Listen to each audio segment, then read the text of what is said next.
Hamas threat warning, UK daily coffee. Right, grab your morning brew because we're diving into something that'll wake you up faster than a triple espresso shot. Keir Starmer's just been handed a warning that's more chilling than finding out your local cafe's run out of oat milk. Hamas terrorists could soon pose the same threat in Britain as ISIS and Al-Qaeda. Yes, you heard that right. The same Hamas that's been making headlines for all the wrong reasons might be shifting their focus from the Middle East to our own backyard. Robin Simcox, who until last week was the Commissioner for Countering Extremism, basically told Parliament what many of us have been thinking but nobody wanted to say out loud. The fallout from Gaza isn't staying in Gaza. It's spreading like wildfire across social media feeds and onto our streets, and the implications are absolutely massive. But here's where it gets really interesting. This isn't just about another terror threat. This is about how foreign conflicts are reshaping domestic security in ways we've never seen before. Hamas isn't playing by the same rulebook as ISIS or Al-Qaeda, and that might make them infinitely more dangerous. Think about it like this. ISIS and Al-Qaeda are like horror movies, terrifying but obviously evil to most people. Hamas, on the other hand, is playing a different game entirely. They've wrapped their extremism in what looks like legitimate political resistance, making their message potentially attractive to a much wider audience than traditional jihadist groups ever could. Simcox dropped this bombshell at a Home Affairs Select Committee inquiry, telling MPs that while Islamist radicalization in the UK has historically been linked to ISIS and Al-Qaeda, the Gaza conflict is changing everything. He warned that Hamas leaders could exploit Western sympathies for Palestinian causes, turning genuine humanitarian concerns into recruitment tools for terror. And if you think this sounds far-fetched, just look at what's been happening on London streets. We've seen protesters openly displaying support for a proscribed terrorist organization, seemingly oblivious to the fact that Hamas orchestrated the October 7th attacks and continues to hold hostages in conditions that would make medieval dungeons look like luxury hotels. The propaganda machine is already in overdrive. Hamas isn't just calling for resistance against Israel anymore. They're weaponizing every casualty, every destroyed building, every heartbreaking image from Gaza to fuel calls for jihad and uprising. It's emotional manipulation on an industrial scale, and it's working. But wait, there's more. Sir John Soros, the former head of MI6, has warned that Hamas leadership is so committed to violence they could pivot to international terrorism, including right here in the UK. When a former spy master starts sounding alarm bells, you know the situation is serious. This brings us to one of the most controversial aspects of this entire story. Dame Priti Patel, the former Home Secretary, has accused Starmer of actually emboldening Hamas by promising to recognize a Palestinian state. She argues that this diplomatic move is essentially rewarding terrorism, and frankly, her timing couldn't be more pointed. Patel prescribed Hamas as a terrorist organization in its entirety back in 2021, precisely because she recognized the threat they posed to British national interests. Now she's watching the current government seemingly roll back that hard line, and she's not having it. Her message is crystal clear: you don't negotiate with terrorists, you certainly don't reward them with diplomatic recognition. The government's position, announced by Starmer this Tuesday, is that the UK will recognise Palestine before the UN General Assembly in September unless Israel meets certain conditions. But here's the kicker: those conditions are all directed at Israel. There's nothing Hamas needs to do to earn this recognition. They could literally keep holding hostages, keep firing rockets, keep calling for the destruction of Israel, and still get their diplomatic prize. Speaking of hostages, this is where the human cost becomes absolutely heartbreaking. Families of those still held captive by Hamas have been pleading with the British government not to hand Hamas this victory while their loved ones are rotting in dungeons. Ayelet Svartitsky, whose two brothers were murdered and whose mother was taken hostage, put it perfectly: this recognition would be a prize for Hamas for murdering her brothers. These families met with Foreign Office officials hoping for some reassurance that hostage releases would be part of any recognition deal. Instead, they were told in no uncertain terms that the fate of the hostages would play no part in the government's decision-making process. Let that sink in for a moment. British foreign policy is apparently being crafted without consideration for British citizens being held hostage by the very group we're considering rewarding. But the threat extends far beyond traditional terrorism.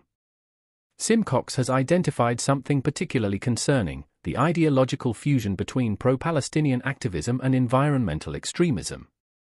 Groups like Just Stop Oil have spawned offshoots specifically focused on Palestinian issues, creating a perfect storm of radical activism. Youth Demand, an offshoot of Just Stop Oil, has been marching alongside Palestine Action and working together to vandalize the Ministry of Defense. Extinction Rebellion has partnered with Palestine Action to target Israeli arms factories. What we're seeing is the creation of a super-movement that combines climate extremism with anti-Israel activism, and it's potentially more dangerous than either movement alone. The Board of Deputies of British Jews has raised particular alarm about groups like Palestine Action, which aren't just targeting military or defense-related properties anymore. They're going after anything connected to British Jews, regardless of its connection to Middle Eastern politics. When environmental activists start targeting synagogues and Jewish community centers, we've crossed a very dangerous line. The Community Security Trust has been documenting an unprecedented spike in anti-Jewish hatred since October 7. They're seeing the same patterns that preceded terrorist attacks in Washington, D.C. and Boulder, Colorado. The writing is on the wall, and it's written in increasingly violent language. But here's where the story gets even more complex. According to United Against Nuclear Iran, this entire Hamas threat might be part of a much larger, more orchestrated strategy emanating from Iran. The Islamic Revolutionary Guard Corps has significantly intensified its terrorism activities globally, including right here in the UK.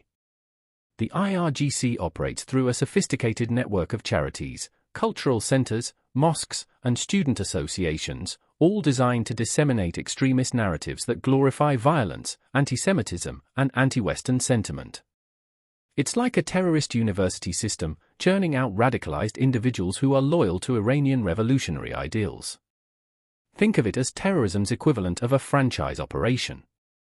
Iran provides the ideology, the funding, and the strategic direction, while local groups like Hamas provide the operational capability and regional expertise.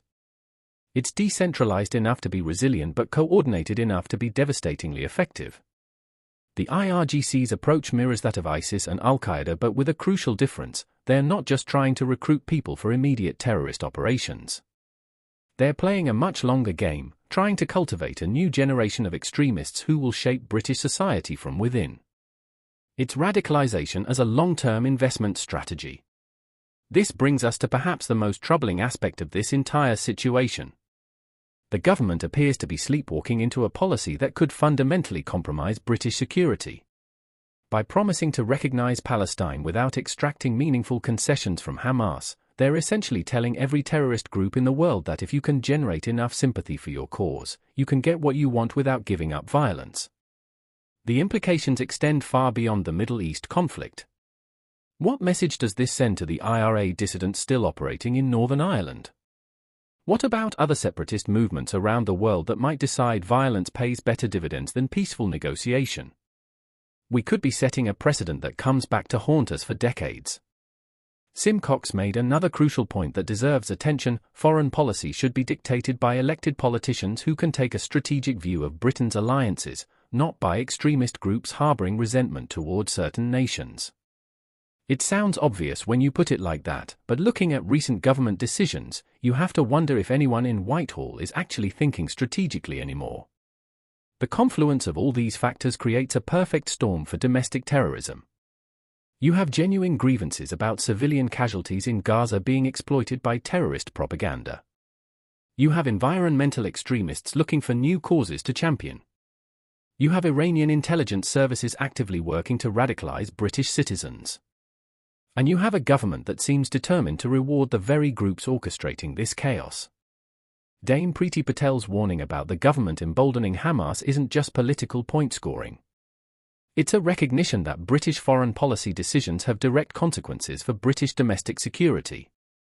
When you signal that terrorism can achieve political objectives, you inevitably encourage more terrorism. The timing of all this couldn't be worse. We're already seeing increased anti-Semitic incidents across the country. Jewish schools need security guards. Synagogues have panic rooms. Community events require police protection. And now we're potentially about to hand Hamas a diplomatic victory that will be seen across the Middle East as proof that their strategy of combining terrorism with propaganda works. But perhaps most concerning of all is the complete disconnect between government policy and public safety. While security services are warning about increasing radicalization risks, while Jewish communities are living in fear, while hostages remain in Hamas dungeons, the government is pressing ahead with a recognition policy that addresses none of these concerns. It's like watching someone pour petrol on a fire while the fire brigade is still trying to put it out. The lack of coordination between different parts of government is staggering, and the British public are the ones who will pay the price if this all goes wrong. So where does this leave us? We have credible warnings from security experts about an evolving terrorist threat, clear evidence of increasing radicalization among activist groups, documented increases in anti-Semitic incidents, and a government policy that seems designed to make all of these problems worse. The question isn't whether Hamas poses a threat to British security. The question is whether our political leaders have the courage to acknowledge that threat and adjust their policies accordingly. Based on current evidence, that's looking increasingly unlikely. What we're witnessing is foreign policy being driven by optics rather than security considerations, by short-term political calculations rather than long-term strategic thinking. It's a dangerous game that puts British citizens at risk while potentially rewarding the very terrorists who threaten our way of life. The Hamas threat warning should be a wake-up call for everyone involved in British security policy. Instead, it seems to be falling on deaf ears in Downing Street. That's not just disappointing, it's potentially catastrophic for the safety and security of British citizens who deserve better from their government. And that's today's dose of reality with your morning coffee. Don't forget to hit that subscribe button because with the way this government is handling security threats, we're going to have plenty more content coming your way. Ring that notification bell because trust me, you don't want to miss what happens next in this ongoing political disaster. Share this video with anyone who still believes this government has a clue about keeping Britain safe, and let's keep this conversation going in the comments below. Until next time, this has been UK Daily Coffee, keeping you awake to what's really happening in British politics.